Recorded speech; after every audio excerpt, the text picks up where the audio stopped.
అందరికీ నమస్కారం. ఈరోజు మనము ప్రధానమంత్రి జీవన్ జ్యోతి బీమా యోజన అప్లికేషన్, ప్రధానమంత్రి సురక్ష బీమా యోజన స్కీమ్స్ గురించి బ్యాంకుకు అప్లికేషన్లు ఏ విధంగా సబ్మిట్ చేయాలనేది ఈ వీడియో ద్వారా చూద్దాము. ఈ వీడియో చూసే ముందు అందరూ కూడా ఈ ఛానల్ వచ్చేసి PMJJBY స్కీమ్స్ చూసినట్లయితే 18 నుంచి 50 సంవత్సరాలలోపు ఉన్న వయసు వారందరూ కూడా ఈ స్కీమ్కు ఎలిజిబుల్ అవుతారు. PMSBY స్కీమ్ చూసినట్లయితే 51 సంవత్సరాల నుంచి 70 సంవత్సరాలలోపు వయసు ఉన్న వారందరూ కూడా ఈ స్కీమ్కి ఎలిజిబుల్ అవుతారు.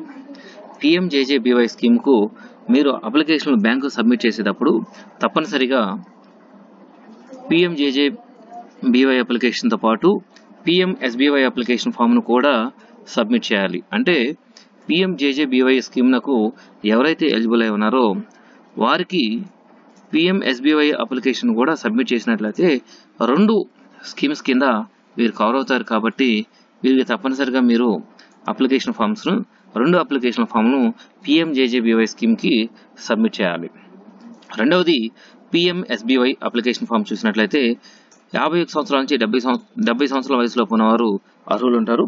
వీరికి చూసినట్లయితే PMSBY ఫామ్ మాత్రమే ఇవ్వాలి.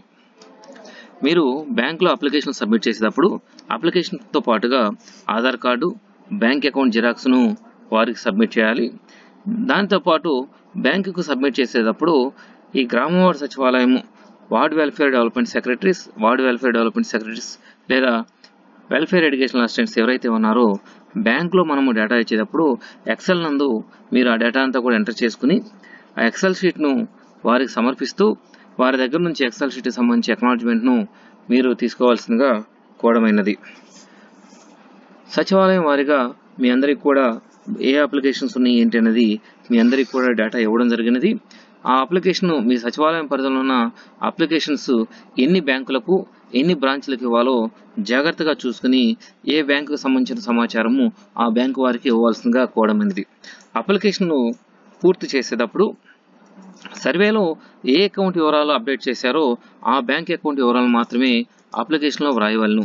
అంటే యాప్లో మనము డేటా నమోదు చేసేటప్పుడు ఒక సిటిజన్కి 2-3 బ్యాంక్ అకౌంట్ నెంబర్స్ ఉండొచ్చు. అయితే మనము యాప్లో ఏ అకౌంట్ నెంబర్ని అయితే మనం నమోదు చేసామో ఆ అకౌంట్ నెంబర్ని అప్లికేషన్ ఫామ్లో కూడా ఫిల్ చేసి పంపించాలి.